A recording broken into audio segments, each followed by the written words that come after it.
پھر اس کے بعد سوالات کرتے ہیں، سوالات کرنے کے بعد کلمہ پڑھ لیتے ہیں، شہادہ دے دیتے ہیں.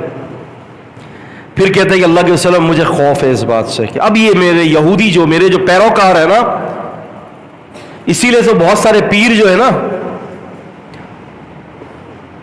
وہ اپنے مریدوں کو بتا نہیں سکتے کہ یہ پیری مریدی حرام ہے. ان کو پتا ہے کہ کیا حشر کر دیں گے پھر مرید سارے مل کے. ان کو بھی یہی ڈر تھا. انہوں نے اللہ کے رسول صلی اللہ علیہ وسلم اگر ان لوگوں کو پتا چل گیا نا کہ میں مسلمان ہو گیا ہوں تو پھر آپ دیکھیں گا یہ میرا کیا حشر کرتے ہیں. اتفاق ہے کہ ڈسکس ہو رہی ہے نبی علیہ السلام کی اور عبداللہ بن سلام کی گفتگو چل رہی ہے. کلمہ تو پڑھ لیا، ایک دم سے یہودی ٹپک پڑے، پردے کے پیچھے چلے گئے. اللہ کے وسلم ذرا تذکرہ کیجئے گا میرا. آپ نے فرمایا کہ یہ عبداللہ بن سلام کیسا ہے تم میں؟ تاکہ بہترین آدمی، نعم الرجل، بہترین آدمی ہے، زبردست خاندانی آدمی ہے، یہودیت کا بہترین تورات کا عالم ہے، زاہد ہے، متقی ہے، جو بھی تعریف کے پل تھے نہ باندھ دیے. آپ نے فرمایا کہ اگر وہ اسلام قبول کر لے تو پھر کیسا ہے؟ ابھی تو اچھا ہے تمہاری نظروں میں، اگر وہ میرے ہاتھ پر بیعت کر لے اور میری نبوت کو تسلیم کر لے تو پھر کیسا ہے؟ کہا کہ بدترین انسان ہوگا. کیا کہا؟ بدترین انسان ہوگا، اور پھر اس سے بدتر کوئی بھی نہیں ہوگا. پھر برے باپ کی اولاد، برا خاندان، جو بھی کہنا تھا انہوں نے کہہ دیا. عبداللہ بن سلام فرماتا ہے کہ پردے کے پیچھے چھپا ہوا تھا، برداشت نہیں ہو سکا اور واپس آ گیا. کہتا ہوں اشہد ان لا الہ الا اللہ واشہد ان محمد رسول اللہ. کہتے کہ تم نے جن القابات سے نوازا سن لو، اللہ کی قسم میں مسلمان ہو چکا ہوں. ولا یخافون لومۃ لائم، کسی بھی ملامت کرنے والے کی ملامت سے ڈرتے نہیں. یہاں پر ایک نقطہ ہے، وہ لے جائیے گا. ایمان جب تک دل میں نہیں ہوتا نا، بندہ مخلوق سے ڈرتا ہے، لیکن جب صحیح معنوں میں ایمان راسخ ہو جاتا ہے نا قلب کے اندر، تو پھر وہ اللہ تعالیٰ کے علاوہ کسی اور سے نہیں ڈرتا. اگر میں اور آپ اگر مخلوق سے ڈرتے تو سمجھ لیجئے کہ ایمان ابھی راسخ نہیں ہوا. یہ ایک نقطہ ہے. اور جیسے دل کے اندر راسخ ہوا کہہ لے کہ ٹھیک ہے کر لو جو کر رہا ہے، میں تو کلمہ پڑھ لیا. اب یہ عبداللہ بن سلام رضی اللہ تعالی عنہ مسلمان ہوئے، اور انہی کے دور کے ایک تھے کعب بن احبار، جن کا دوسرا نام تھا کعب بن ماتع رحمت اللہ علیہ.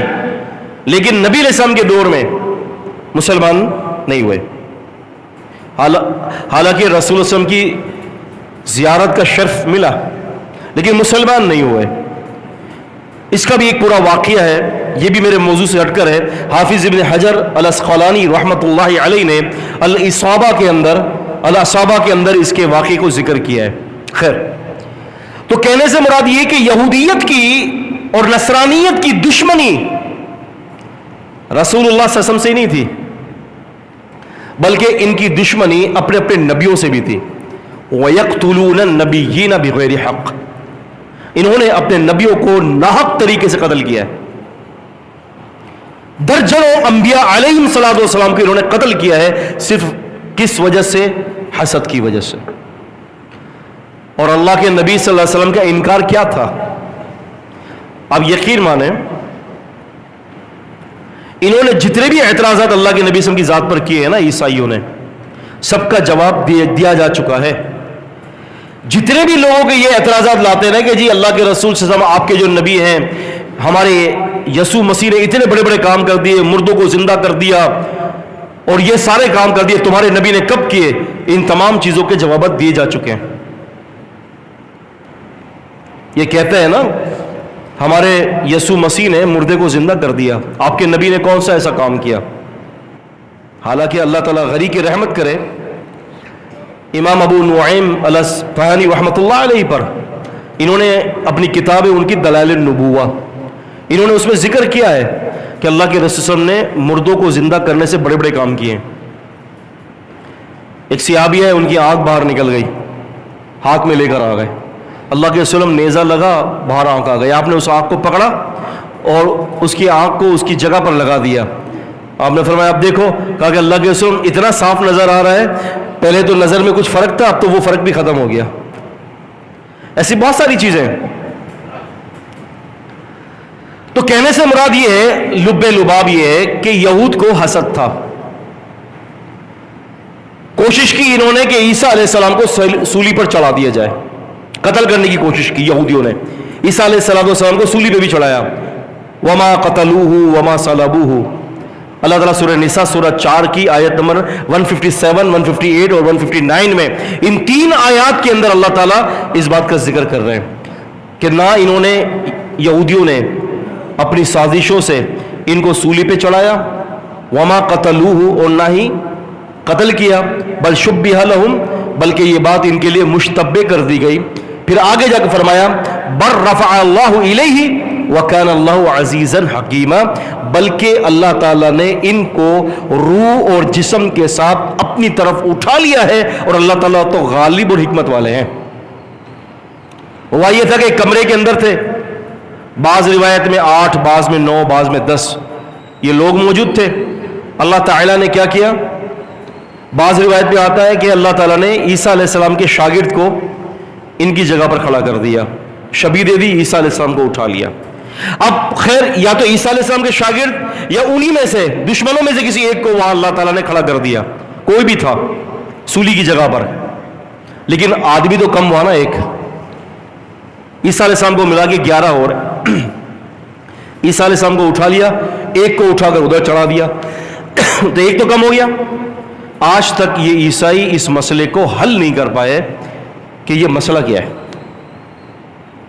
پھر نبی صلی اللہ علیہ وسلم نے فرماتے ہیں کہ والذی نفسی بیدہ، اس ذات کی قسم جس کے ہاتھ میں میری جان ہے، عیسیٰ علیہ السلام تم میں نازل ہوں گے، یکسر الصلیب، صلیب کو توڑ ڈالیں گے، ویقتل الخنزیر، خنزیر کو قتل کر دیں گے، ویذل الجزیہ، جزیے کو معاف کر دیں گے. اللہ کے رسول نے فرماتے ہیں کہ یہ ساری چیزیں ہوں گی. عیسیٰ علیہ السلام نازل ہوں گے، ایک مینارے کے اوپر اتریں گے، پھر نیچے آئیں گے، فجر کی نماز کا ٹائم ہوگا، تکبیر ہو رہی ہوگی، عیسیٰ علیہ السلام کو کہا جائے گا آپ نماز پڑھائیں، تو عیسیٰ علیہ السلام انکار کر دیں گے، وہ نماز امام مہدی پڑھائیں گے، پھر اس کے بعد کی ساری نمازیں عیسیٰ علیہ السلام پڑھائیں گے. یہ روایت کے اندر آتا ہے، یہ ساری چیزیں روایات کے اندر موجود ہیں. خیر، تو عیسیٰ علیہ السلام کو اللہ تعالیٰ نے اٹھا لیا. اب مسئلہ یہ آتا ہے کہ اگر ہم ڈیپلی اس بات کو دیکھتے ہیں کہ یار ان کو ان لوگوں سے بھی، ان نبیوں سے بھی کیا حسد تھی، تو پتہ یہ چلتا ہے کہ یہود قوم حسد والی قوم ہے. اب ہوا یہ کہ یہودیوں نے اپنے دین کو تو بدل دیا، یہودیوں نے اپنے دین کو بدلا ہے. یحرفون کلمۃ المواضعہ، انہوں نے کلمے کے کلمے اپنی کتاب سے بدل دیے. فویل للذین یکتبون الکتاب بایدیہم ثم یقولون ھذا من عند اللہ لیشتروا بہ ثمنا قلیلا. خرابی ہے ان لوگوں کے لیے جو اپنے ہاتھوں سے لکھتے ہیں اور پھر اس لکھنے کی نسبت اللہ کی طرف کر دیتے ہیں کہ یہ اللہ کی طرف سے، پھر اس کے ذریعے ثمنا قلیلا، تھوڑا منافع لیتے ہیں، فائدہ لیتے ہیں. تو انہوں نے اپنی کتاب کے اندر بدل دیا، اپنی کتاب کو تبدیل کر دیا. آج تورات بھی اپنی اصل جگہ پر نہیں ہے، انجیل بھی اپنی اصل جگہ پر نہیں ہے، دونوں کے اندر تحریف کے انبار ہیں. اگر سوال یہ پیدا ہوتا ہے کہ ایسا کیوں، تو جواب یہ ہے کہ اس لیے کہ یہ قوم اللہ سے حسد رکھتی ہے. کس سے حسد رکھتی ہے؟ اللہ تعالیٰ سے. اور جو اللہ تعالیٰ جس نبی کو نبوت دیتا ہے وہ بنی اسرائیل میں نہیں تھا، بنی اسماعیل سے آئے نبی کریم صلی اللہ علیہ وسلم. اب ان کو حسد ہے کہ یہ نبوت ہمارے درمیان کیوں نہیں آئی، بنی اسرائیل کے اندر ہی سارے بڑے بڑے نبی گزرے اور یہ نبی بنی اسرائیل میں کیوں نہیں آئے. اب انہوں نے کیا کیا، میں اختصار کے ساتھ آپ کو بتا رہا ہوں کہ انہوں نے کیا کیا. انہوں نے جس طرح سے اپنے دین کو بدلا، اس طرح سے دین اسلام نبی کریم صلی اللہ علیہ وسلم کے دین کو بدلنے کے لیے بھی سازشیں کی. انہوں نے کہا کہ اس کو بدل دیا جائے. اب اس کی بدلنے کی کیفیت کیا ہے وہ بھی میں آپ کو بتاتا ہوں. انہوں نے بدلا، کوشش کی کہ جی قرآن کے متن کو بدل دیا جائے، جس طرح سے انہوں نے بائبل کے متن کو بدل دیا. جہاں پیشن گوئی بائبل کی نبی علیہ السلام کے بارے میں ثابت آتی تھی اس کو وہاں سے ہٹا کر کسی اور کے کھاتے میں ڈال دیا. انہوں نے کہا کہ ہم یہی حشر قرآن مجید کا کر دیتے ہیں, قرآن کا کر لیتے ہیں. کوشش کی انہوں نے لیکن وہ ناکام رہے. اِنَّا نَحْنُ نَزَّلْنَا الذِّكْرَ وَإِنَّا لَهُ لَحَافِظُونَ, ہم نے دین کو اتارا ہے, ہم اس کے محافظ ہیں. وہ نہیں کر سکے. پھر اس کے بعد انہوں نے کوشش کی کہ ایک کام کرتے ہیں کہ سیرت کو بگاڑ دیتے ہیں رسول اللہ صلی اللہ علیہ وسلم کی. اچھا, یہ سیرت کو بگاڑنے کا جو مسئلہ ہے نا, یہ تھوڑا سا آگے جا کر ہے. اس سے پہلے انہوں نے عسکری طور پر مسلمانوں کے پولیٹیکل ایشوز کے اندر داخل ہو کر کوشش کی کہ مسلمانوں کو نیست و نابود کر کے ان کے شیرازے کو بکھیر دیا جائے. اس غرض سے انہوں نے, آپ دیکھیں کہ کن کن لوگوں کو انہوں نے اٹھایا. اس امت کے اندر کتنے فرقے وجود میں آئے. یہ ساری اسکول آف تھاٹس, یہ جتنے بھی نظریات ہیں, یہ جتنے بھی جو ہے آپ یہ سمجھ لیں کہ فرقے وجود میں آئے اسلام کے اندر, یہ تمام فرقے اسی حسد اور جلن کی وجہ سے. آج آپ میرے پیچھے نماز نہیں پڑھیں گے, میں آپ کے پیچھے نماز نہیں پڑھوں گا. کبھی سوچا ہے کہ اس کے پیچھے جو ہے, اس کے پیچھے یہ سارا جو پانی آ رہا ہے یہ کس جگہ سے آ رہا ہے؟ کبھی سوچا ہے آپ نے بیٹھ کر, کبھی ہسٹری پڑھی ہے, کبھی غور کیا, تدبر کیا کہ امت کے شیرازے کو جو پارا پارا کیا گیا ہے. آپ دیکھیں رسول اللہ صلی اللہ علیہ وسلم تشریف لے گئے, بلکہ آپ کے موجودہ دور کے اندر بھی فتنے آ گئے تھے. انکار حدیث کا فتنہ کوئی نیا نہیں ہے, یہ بہت پرانا فتنہ ہے. ایک بندہ ذوالخویسرہ نامی, امام مسلم نے صحیح مسلم کے اندر ذکر کیا ہے, حدیث نمبر 1062 ہے رقم الحدیث.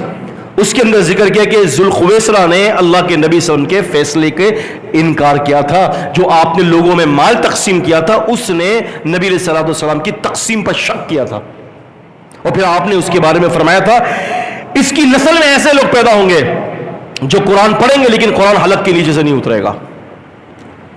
اب یہود اور نصارہ نے, خصوصاً یہودیوں نے یہ دیکھا کہ مسلمان امت جو ہے اپنے اسکرپچرز کے حوالے سے, یعنی اپنی کتابوں کے حوالے سے, جو آسمانی کتابیں, جو قرآن اور حدیث نازل ہو رہا ہے, اس کے حساب سے تو یہ بڑے مضبوط ہیں. آپ دیکھیں کہ جمع القرآن, قرآن کو جب جمع کیا گیا اس وقت بھی بڑی پریشانیاں ہوئیں. عمر رضی اللہ تعالیٰ عنہ کے دور میں لوگوں نے آ کر کہا تھا کہ امیر المومنین بہت سارے قاری حفاظ شہید ہو چکے ہیں, کیوں نہ قرآن کو ایک جگہ جمع کر لیا جائے. پھر امیر المومنین کے دور میں یہ کام ہوا, عثمان رضی اللہ عنہ کے دور میں مکمل طریقے سے یہ پایہ تکمیل تک پہنچا, اور جمع الحدیث جو ہے وہ 99 سے لے کر 102 ہجری تک باقاعدہ عمر بن عبدالعزیز رحمۃ اللہ علیہ کے دور میں حدیث کو جمع کروانے کا اہتمام کیا گیا. اس کی بھی پوری ایک علمی ڈیٹیل موجود ہے. لیکن اس کے بعد جو فرقے وجود میں آئے, ان فرقوں میں ایک سب سے خطرناک فرقہ جو وجود میں آیا وہ تھا رافضیوں کا فرقہ. کون تھا وہ؟ روافظ کا فتنہ. یہ روافظ کون تھے؟ روافظ وہ تھے کہ اہل بیت کو نقصان پہنچانے والے بھی خود, اور ان کے لیے رونے والے بھی خود. اور قصور کن پر ڈالا؟ صحابہ اکرام پر ڈال دیا کہ ان کو نقصان پہنچانے والے صحابہ ہیں. امیر المومنین ابو بکر رضی اللہ تعالیٰ عنہ کون ہے؟ یہ وہ ہے کہ جنہوں نے اہل بیت کا مال غصب کر لیا تھا, اہل بیت کا مال روک لیا تھا. باغ فتح جو تھا وہ نہیں دیا فاطمہ الزہرا کو. اس قسم کی باتیں انہوں نے آؤٹ آف کانٹیکسٹ, پس منظر سے ہٹ کر پھیلانا شروع کی.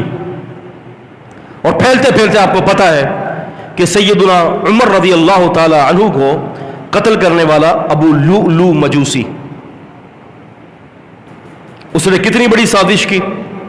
میں آپ سے سوال کرتا ہوں, مجھے یہ بتائیے کہ عمر رضی اللہ تعالی عنہ کا کیا قصور تھا کہ جو ان کو اتنی بے دردی سے شہید کیا گیا؟ مجھے بتائیں کیا وجہ تھی؟ اس لیے کہ انہوں نے اسلام پر اتنا کام کر دیا کہ یہود و نصارہ کو بے بس کر دیا تھا. یہود اور نصارہ اگر آپ سے عسکری طور پر طاقتور نہیں ہوں گے نا تو یاد رکھیں یہود اور نصارہ اپنی سازشوں کے ذریعے آپ کو خرید کر آپ کے ایمان کا سودا کر کے وہ ضرور آپ کے اوپر غالب آئیں گے. اور یہ چیز آج سے نہیں پہلے سے ہی ہوتا چلا آ رہا ہے. اس طرح سے یہ زمانہ کروٹ بدلتا چلا گیا. عمر رضی اللہ تعالیٰ عنہ نماز کے لیے کھڑے ہوئے. ابو لولو مجوسی جو اس وقت اس کی مزار بنی ہوئی ہے, ابو لولو مجوسی, شروز غالباً نام تھا اس کا. اس کے بارے میں پوری کتابیں. اچھا, اس کو میں نے بڑے غور سے پڑھا ہے. ابو لولو مجوسی کو, یعنی اس نے کیا کیا اور کن افعال اور نظریات کے تحت جو ہے امیر عمر رضی اللہ تعالیٰ کو قتل کیا. اگر آپ غور کریں نا تو ابو لولو مجوسی بھی عمر رضی اللہ عنہ سے حسد رکھتا تھا. اب بڑی جو قوتیں تھی, امیر المومنین عمر رضی اللہ تعالیٰ عنہ ایک بڑی قوت تھی مسلمانوں کی, آپ کو پتہ ہے, بہت بڑی قوت تھی. ان کو انہوں نے رستے سے ہٹایا. امیر المومنین عثمان رضی اللہ تعالیٰ عنہ کو رستے سے ہٹایا محاصرہ کر کے, کیونکہ ان کو پتا ہے کہ خلفائے راشدین جو ہیں یہ وہ لوگ ہیں کہ جن کے ذریعے اسلام دنیا کے کونے کونے تک پہنچے گا. ان کی ضمانت اللہ کے نبی صلی اللہ علیہ وسلم نے دی ہے, کہا کہ جن کی ضمانت دی ہے ان کو رستوں سے ہٹا دو. اور بڑھتے چلے گئے. پھر ایک بندہ ایک نظریے کو لے کر, ایک دھرم کو لے کر, ایک مذہب کو لے کر, ایک اسکول آف تھاٹ کو لے کر دنیا بھر میں گھومتا ہے, اپنے تجربے سے کاپی کرتا ہے عیسائیوں کا رسول ایس ٹی پال کو, سینٹ پال کو, اس کو کاپی کر کے اس کی طرح جو ہے اپنے آپ کو بنا کر پھر 4 سال غائب ہونے کے بعد پھر سامنے آتا ہے, اور وہ ہے عبداللہ بن سبا. عبداللہ بن سبا نے مسلمانوں کی اور اسلام کی بیلخنی کے اندر اسلام کی بنیادوں کو کاٹنے میں, اسلام کی اساسے کو تردد میں ڈالنے کے لیے اس کی تحریف میں کوئی کسر نہیں چھوڑی. تقابل میں نے کیا ہے عبداللہ بن سبا کا اور ایس ٹی پال کا, سینٹ پال, ان دونوں کا میں نے تقابل کیا ہے. عبداللہ بن سبا نے وہی حرکتیں کی جو عیسائیت کو برباد کرنے کے لیے ایس ٹی پول نے کیا تھا, سینٹ پول نے کیا تھا. اس نے عیسائیت کو برباد کر دیا, عیسیٰ علیہ السلام کی کتاب کو برباد کیا, ان کی وحی کا نام و نشان مٹا دیا, ان کی تعلیمات کا. بالکل عبداللہ بن سبا نے اللہ کے رسول صلی اللہ علیہ وسلم کے ساتھ وحی کرنے کی کوشش کی, لیکن اللہ تعالیٰ نے فرمایا اِنَّا نَحْنُ نَزَّلْنَا الذِّكْرَ وَإِنَّا لَهُ لَحَافِظُونَ, ہم نے یہ قرآن و حدیث کو نازل کیا ہے, اس کی حفاظت کی ذمہ داری ہمارے اوپر ہے. وہ دنیا سے چلا گیا لیکن دین اسلام آج بھی اپنی جگہ پر قائم اور دائم ہے.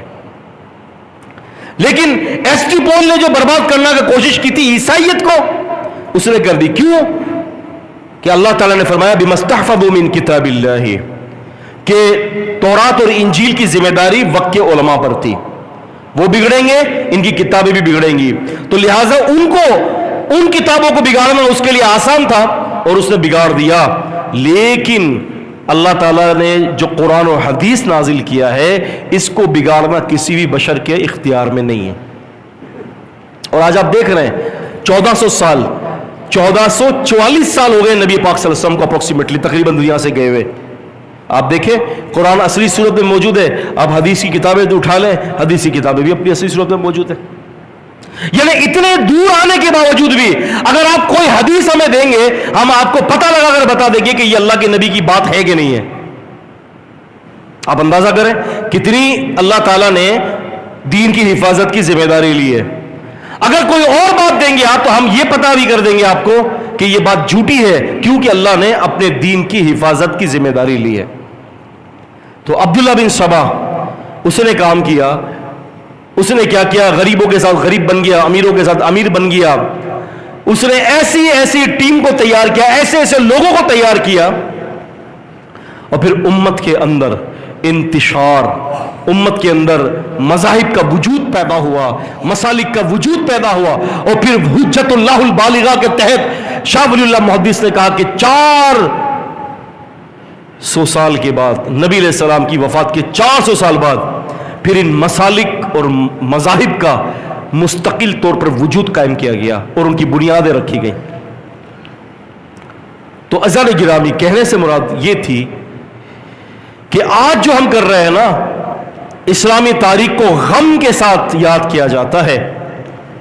صحابہ اکرام کے اندر چھانٹی کر دی ہے کہ 5 سے 6 صحابہ اکرام ٹھیک ہیں، باقی سب نعوذ باللہ العیاذ باللہ مرتد ہو چکے ہیں۔ یہ ساری عبداللہ بن سبا اور روافظ کا پھیلایا ہوا چکر ہے یہ سارا۔ آپ دیکھیں نا، ابھی بھائی نے یاد دلایا انہوں نے، پچھلے اس میں ہم سے بات کی جاتی کہ جی یہ غم کا مہینہ ہے، اور جو ہے وہ پچھلے سال 14 اگست جو ہے وہ تقریباً 10 محرم سے پہلے کیا آیا، لیکن ناچ گانے بھنگڑے پارٹیز ہو رہی ہیں، ناچ گانے ہو رہے ہیں، اس وقت کہاں گیا غم کا مہینہ؟ بھائی بات یہ ہے، قول اور فعل میں تضاد ہے، قول اور فعل میں تضاد ہے۔ صحیح جو بات ہے نا، جس کو کہا جائے گا کہ صحیح چیز آپ کو ملے گی کہاں سے؟ کیا آپ کو صحیح چیز فقہ حنفی دے گا؟ کیا صحیح چیز فقہ شافعی دے گی؟ کیا صحیح چیز فقہ مالکی یا حنبلی؟ نہیں، آپ کو صحیح چیز جو ملے گی اس جگہ سے ملے گی جہاں سے ان چاروں ائمہ رحمہم اللہ نے لیا ہے، اور وہ صحیح چیز قرآن و حدیث ہے۔ جس طرح سے امام ابو حنیفہ رحمۃ اللہ علیہ کے سامنے حدیث موجود تھی، اللہ کی قسم اسی طرح آج میرے سامنے بھی موجود ہے۔ ہم لوگ اصل میں نا فوٹو کاپی سے فوٹو کاپی کرنے کے عادی ہو چکے ہیں، ہم ماسٹر کاپی سے کاپی نہیں کرتے۔ ہم اتنے بے وقوف ہیں کہ ہم کاپی سے کاپی کرتے رہیں گے، لیکن عقل میں یہ بات آتی نہیں ہے کہ جب میرے گھر پر ماسٹر کاپی رکھی ہوئی ہے تو میں فوٹو کاپی سے کاپی کیوں کرواؤں؟ آپ سمجھیں؟ نہیں سمجھے؟ آپ دیکھیں، فوٹو کاپی مشین لے لیں، آپ ایک کاپی کریں اور اس کاپی کو کاپی کرتے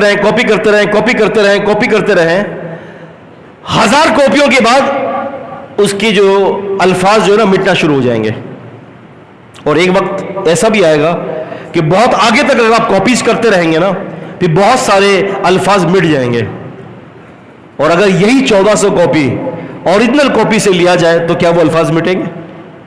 قطعاً نہیں مٹیں گے۔ تو ہمارے سامنے اللہ کا دین محفوظ ہے، ہمارے سامنے دین اسلام موجود ہے۔ یہ یہود و نصارہ کا یہ پھیلایا ہوا بہت بڑا یہ ان کا ایک ایجنڈا تھا۔ یہود و نصارہ کی جو ہے ایک پوری پلاننگ تھی کہ انہوں نے معتزلہ، جہمیہ، قدریہ اور اس قسم کے رافضیوں کو اٹھا کر دین اسلام کے خلاف ایسا لگایا کہ آج آپ دیکھیں کہ گلی گلی کوچے کوچے میں اسلام کے خلاف فتنے موجود ہیں۔ بلکہ ہم یہ کہیں کہ ہماری آستینوں میں دشمن موجود ہے، تو کوئی اس میں بعید بات نہیں ہے۔